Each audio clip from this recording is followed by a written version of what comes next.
পদ্মা সেতু রেল সংযোগ প্রকল্প বাংলাদেশের যাতায়াত ব্যবস্থায় এক নতুন বিপ্লব।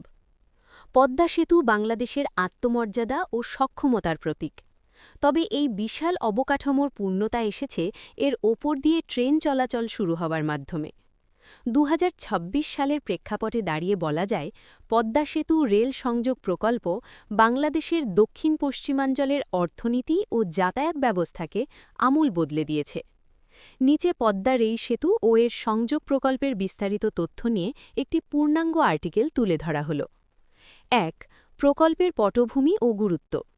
রাজধানী ঢাকা থেকে মাওয়া হয়ে পদ্মা সেতুর ওপর দিয়ে ফরিদপুরের ভাঙা হয়ে যশোর পর্যন্ত ১৭২ কিলোমিটার দীর্ঘ এই রেলপথ নির্মাণ করা হয়েছে।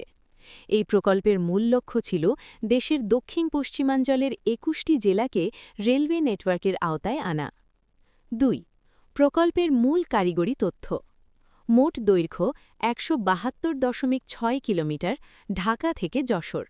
বড় সেতু, মূল পদ্মা সেতুর দৈর্ঘ্য ৬.১৫ কিমি, যার নিচের তলায় ট্রেন চলে।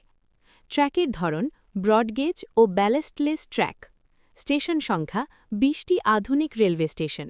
ব্যয় প্রায় ৩৯,২৪৭ কোটি টাকা। অর্থায়ন বাংলাদেশ সরকার ও চীন সরকারের G2G ভিত্তিতে যৌথ অর্থায়ন। ৩ ধাপে বাস্তবায়ন। প্রকল্পটি বাস্তবায়নের সুবিধার জন্য একে ৩টি অংশে ভাগ করা হয়েছিল। প্রথম অংশ ঢাকা মাওয়া, রাজধানীর সাথে মাওয়া প্রান্তের সংযোগ। দ্বিতীয় অংশ মাওয়া ভাঙা। এই অংশটি অত্যন্ত গুরুত্বপূর্ণ কারণ এটি মূল পদ্মা সেতুর ওপর দিয়ে গিয়েছে। ২০২৩ সালের ১০ অক্টোবর প্রধানমন্ত্রী এই অংশের শুভ উদ্বোধন করেন। তৃতীয় অংশ ভাঙা যশোর। ৮৭ কিলোমিটার দীর্ঘ এই শেষ অংশের কাজ ২০২৪ সালের শেষের দিকে সম্পন্ন হয়, যা ২০২৫ সাল থেকে পূর্ণাঙ্গভাবে চালু হয়েছে। যাতায়াত ও অর্থনীতিতে প্রভাব। পদ্মা রেল সংযোগ প্রকল্পটি চালু হওয়ার ফলে বহুমুখী সুফল পাওয়া যাচ্ছে। সময় সাশ্রয়। আগে ঢাকা থেকে যশোর বা খুলনা যেতে ১০-১২ ঘণ্টা লাগত। এখন পদ্মা সেতু হয়ে মাত্র ৩ থেকে ৪ ঘণ্টায় যাতায়াত করা সম্ভব হচ্ছে। পণ্য পরিবহন। দেশের দ্বিতীয় বৃহত্তম সমুদ্র বন্দর মোংলা এবং সর্ববৃহৎ স্থলবন্দর বেনাপোল সরাসরি রেলপথে ঢাকার সাথে যুক্ত হয়েছে। এতে পণ্য পরিবহন খরচ প্রায় ৩০-৪০% কমে এসেছে। জিডিপি বৃদ্ধি। অর্থনীতিবিদদের মতে এই রেল সংযোগ চালু হওয়ার ফলে দেশের জিডিপিতে প্রায় ১.২ থেকে ১.৫% প্রবৃদ্ধি যুক্ত হচ্ছে। শিল্পায়ন। রেলপথের পাশে বেসিক শিল্পনগরী ও অর্থনৈতিক অঞ্চল গড়ে ওঠায় হাজার হাজার মানুষের কর্মসংস্থান হয়েছে। ট্রান্স এশিয়ান রেলওয়েতে সংযুক্তি। পদ্মা রেল সংযোগ কেবল অভ্যন্তরীণ নয়, বরং আন্তর্জাতিক ক্ষেত্রেও গুরুত্বপূর্ণ।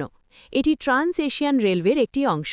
এর মাধ্যমে ভারত, মিয়ানমার এবং চীনের সাথে ভবিষ্যতে সরাসরি রেল সংযোগ স্থাপনের পথ প্রশস্ত হয়েছে।